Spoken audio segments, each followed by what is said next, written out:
in Pakistan to hunt down the terrorists who committed this heinous crime wherever they may be.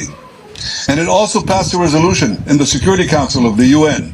नाज़रीन इकराम, Israeli वज़ीर-ए-आज़म Netanyahu का इस वक्त social media के ऊपर वीडियो मैसेज जो है वायरल हो रहा है, जिसमें वो कतर के ऊपर हमले का जवाब पेश करते हुए पाकिस्तान का 2 दफ़ा नाम लेते हैं, जिसके बाद पाकिस्तानी सार्फिन की जानब से उनको कड़ी तनकीद का भी निशाना बनाया जा रहा है और मुतनब्बे किया जा रहा है कि पाकिस्तान जो है वो कतर नहीं है, लिहाजा कुछ तरह की गलती मत कीजिएगा। तो दरअसल मामला ये हुआ है कि नाज़रीन इकराम, कतर के दारुल-हुकूमत दोहा में जो हमास के रहनुमाओं को जो निशाना बनाया गया है इसराइल की जानब से, उसके बाद ट्रंप की जानब से एक बयान हमारे सामने आया जिसमें उन्होंने कहा कि कतर है वो अमेरिका के अलाए है, तो इसराइल ने कतर के ऊपर हमला करके अच्छा नहीं किया। उसके जवाब में नाज़रीन इकराम नेतन्याहू की जानब से एक वीडियो मैसेज जो है वो सामने आया है और ये वीडियो मैसेज जो है 9/11 की बरसी के मौके पर सामने आया है और उसमें उन्होंने कहा है कि अमेरिका में जो 9/11 हुआ उसके जो मेन किरदार थे उसामा बिन लादेन, उसको अमेरिका ने दूसरे मुल्क के अंदर यानी कि पाकिस्तान के अंदर घुसकर जो है उसको मारा।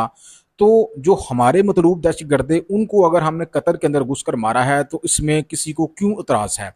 उन्होंने मज़ीद कहा कि 9/11 जो है वो अमेरिका का 9/11 था और जो कुछ इसराइल में हुआ 7 अक्टूबर 2023 को वो इसराइल का 9/11 है और हम जो है अपने मतलूब दहशतगर्द चाहे वो दुनिया के किसी भी कोने में छुपे हो हम उनको निशाना बनाएंगे। उन्होंने मज़ीद धमकी दी अरब मुल्कों को और दुनिया के उन तमाम मुल्कों को कि अगर किसी भी मुल्क में हमास के रहनुमाओं को उसको पता चला कि उसने पनाह दी है तो दोबारा से उनको निशाना बनाएंगे। क्योंकि इस बयान के बाद पाकिस्तानी सोशल मीडिया सार्फिन की जानब से उनको कड़ी तनकीद का निशाना भी बनाया जा रहा है और उनको कहा गया है कि भाई पाकिस्तान को कतर समझने की आप गलती मत कीजिएगा, क्योंकि पाकिस्तान जो है वो पाकिस्तान है, इसने तो हिंदुस्तान को नाकूच चने चबा दिए थे, तो तुम क्या चीज़ हो।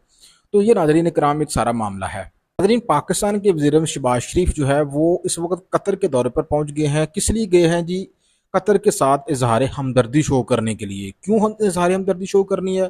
क्योंकि इसराइल ने कतर के ऊपर हमला किया है। जी बहुत अच्छी बात है, इजहार हमदर्दी शो करनी चाहिए, लेकिन यहाँ पे मैं वज़ीर-ए-आज़म पाकिस्तान से सिर्फ 2 सवाल करना चाहूँगा कि देखें, जब पाकिस्तान और हिंदुस्तान के दरमियान जंग हुई थी तो कतर के वज़ीर-ए-आज़म पाकिस्तान के साथ इजहार हमदर्दी करने के लिए पाकिस्तान पहुँचे थे। बजाय इसके कि वो पाकिस्तान पहुंचते, वो तो पाकिस्तान को उल्टा ये मशवरा दे रहे थे कतर और सऊदी अरब और ममालिक जो है कि भाई आप हिंदुस्तान के हमले का जवाब ना दें और आप खामोश रहें और अपनी इज्जत के ऊपर जो है वो कॉम्प्रोमाइज़ कर लें। तो वो अगर पाकिस्तान नहीं पहुंचे तो पाकिस्तान के वज़ीर-ए-आज़म किस बुनियाद पर जो है वो सॉलिडेरिटी शो करने के लिए कतर पहुंच गए हैं? अहम तरीन सवाल।